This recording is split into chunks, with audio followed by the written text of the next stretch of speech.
ఓం శ్రీగురుభ్యో నమః.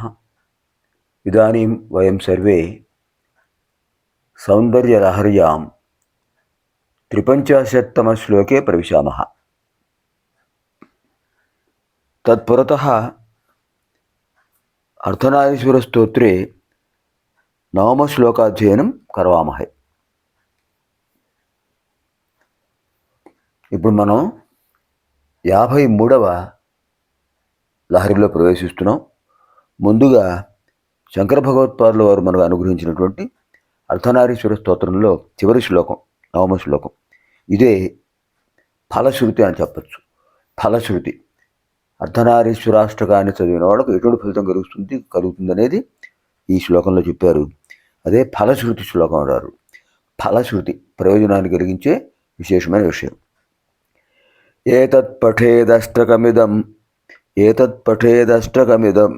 అష్టకం ఇష్టదం.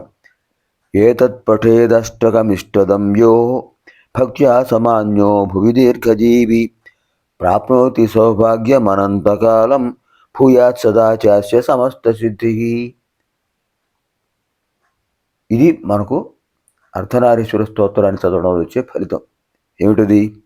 ఏతత్పఠేదష్టకమిష్టదం యః భక్త్యా సమాన్యో భువి దీర్ఘజీవి ప్రాప్నోతి సౌభాగ్యమనంతకాలం భూయాత్ సదా చాస్య సమస్త సిద్ధి. భూయాత్ సదా చ అస్య సమస్త సిద్ధి. ఏం చెప్పారు? ఏతత్ పఠేత్ అష్టకం ఇష్టదం యహ. ఏ వ్యక్తి అయితే ఇష్టదం, ఇష్ట అంటే కోరిక, కోరికలను ఇచ్చేటటువంటి, ఇష్టదం కోరికలను ఇచ్చేటటువంటి అష్టకం, ఏతత్ అష్టకం, ఈ అష్టకాన్ని 8 శ్లోకాలను పఠేత్ చదువుతారో, ఎలా? భక్త్యా, భక్తిపూర్వకంగా చదవాలి, శ్రద్ధాభక్తులతో చదవాలి, మొక్కుబడిగా చదవడం కాదు. ఆ అర్ధనారీశ్వర స్తోత్రంలో ప్రతి పదానికి అర్థం తెలుసుకుంటూ, దాని భావాన్ని తెలుసుకుని, అవగాహన చేసుకుని ఆ ఆది దంపతులకు నమస్కారం చేస్తే అది అద్భుతమైన భక్తిపూర్వక పఠనం.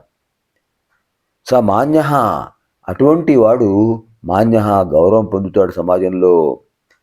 భువి దీర్ఘజీవి, ఈ భూలోకంలో ఉన్నంత వరకు ఆ భగవంతుడు ఇచ్చినటువంటి పరిపూర్ణమైన ఆయుర్దాయాన్ని పూర్తిగా సద్వినియోగం చేసుకుంటాడు.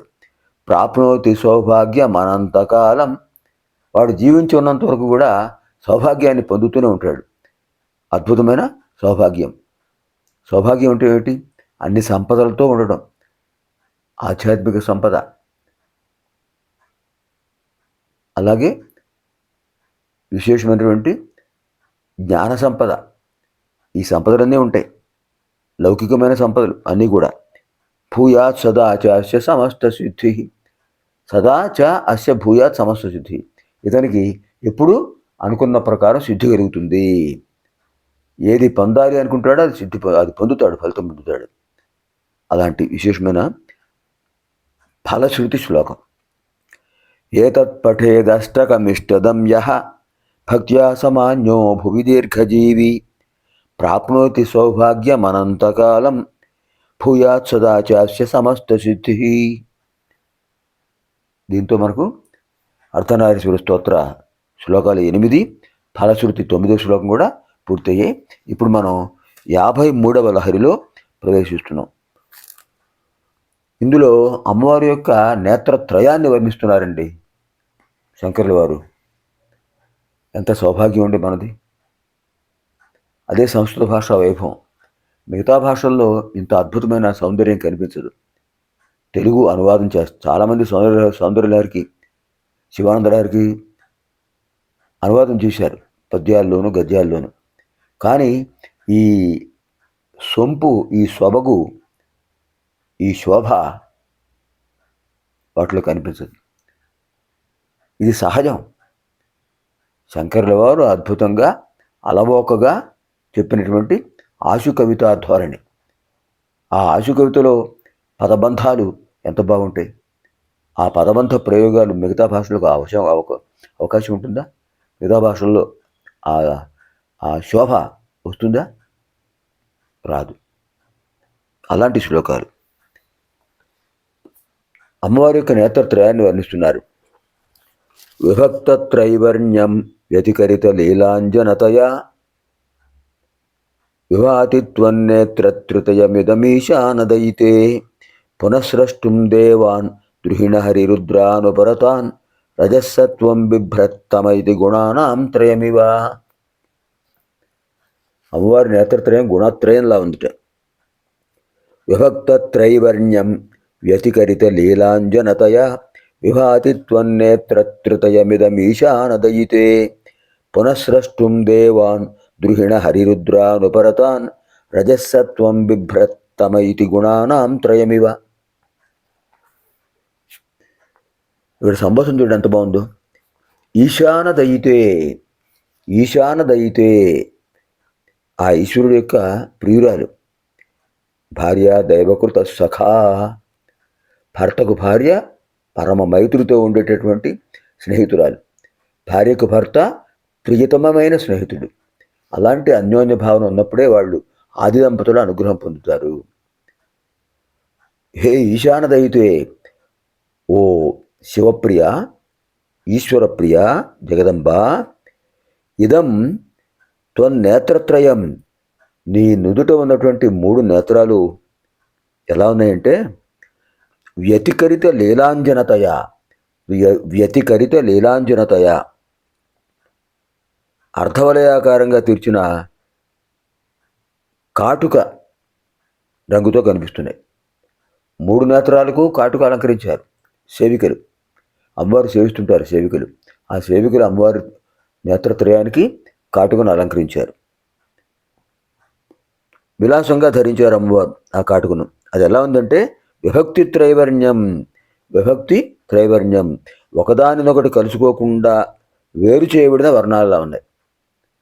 ఈ నేత్రం ఈ నేత్రం మధ్యలో ఉన్న నేత్రం కలుసుకోవు, కొంచెమైనా దూరం ఉంటుంది కదా. ఈ 3 వర్ణాలు ఎలా ఉన్నాయి? శిత అసి, శిత అసి. ఈ 2 నేత్రాలు శతవర్ణంలో ఉన్నాయి. ఈ నేత్రం అరుణవర్ణంలో ఉంది. వ్యతికరిత నీలాంజనతయ, విలాసార్థం ధరించిన కాటుగా ఉండడం చేత ఆ 3వ కంటికి అరుణవర్ణం ఉన్నట్టుగా కనిపిస్తోంది. ఉపరతాన్, ఉపరతాన్ తనయందు లీనమయ్యే వాళ్లకు, జీవులకు, ద్రుహిణ హరిరుద్రాన్, ద్రుహిణ హరిరుద్రాన్, ద్రుహిణ అంటే బ్రహ్మ, హరి అంటే విష్ణువు, రుద్ర అంటే శివుడు, త్రిమూర్తులు బ్రహ్మ విష్ణు మహేశ్వరులు. ఈ ముగ్గురిని కూడా దేవాను ప్రకాశించేటువంటి వాళ్ళను పునః మళ్ళీ సృష్టించడం కోసం రజః సత్వం తమః ఇవ, రజోగుణం తమోగుణం సత్వగుణం, అలాంటి 3 గుణాల యొక్క త్రయం ఇవ, మూటిని వలె బిభ్రత్ ధరిస్తున్నావు తల్లి. అమ్మా జగన్మాత, నీవు ధరించిన నీ నేత్రాలు, అలాట భాగంలో ఉన్న 3 నేత్రాలు సత్వ రజస్తమో గుణాలకు సంకేతం. సత్వగుణం, రజోగుణం, తమోగుణం. ఈ సత్వగుణం, ఈ రజోగుణం, తమోగుణం. సత్వగుణం బ్రహ్మ, రజోగుణం విష్ణువు, తమోగుణం పరమేశ్వరుడు శివుడు. ముగ్గురు కూడా సృష్టి స్థితి లయకర్తలు. అంత సౌభాగ్యాన్ని నీ నేత్రాల్లో దర్శింప చేస్తున్నావు తల్లి అని చెప్పారు. ఈ 3 నేత్రాలు అర్ధవలయాకారంగా ఉన్నాయి. కాటుకతో అలంకరించబడినవి. ఒకదానికి ఒకటి అంటుకోకుండా సరిగ్గా తెలుపు, నలుపు, ఎరుపు రంగులు కలిగినటువంటి ఆ దివ్య ప్రకాశమూర్తులైనటువంటి బ్రహ్మ విష్ణు మహేశ్వరులను సూచిస్తున్నటువంటి ఆ త్రినేత్రములు కూడా సత్వ రజస్తమో గుణాలకు సంకేతంగా ఉన్నాయి అని అద్భుతంగా వర్ణించారు. విభక్తత్రైవర్ణ్యం వ్యతికరిత లీలాంజనతయా విభాతిత్వన్నేత్రత్రుతయమిదమీశానదయితే పునఃస్రష్టుం దేవాన్ ద్రుహిణ హరిరుద్రానుపరతాన్ రజస్సత్వం బిభ్రత్తమైతి గుణానాం త్రయమివ. పునర్మిలామः आगामिनि कार्यक्रमे 54तम लहरी अध्ययन कार्यक्रमे. సర్వేభ్యः శ్రీమాతృదేవ్యాः దివ్యానుగ్రహప్రాప్తిరస్తు. స్వస్తి.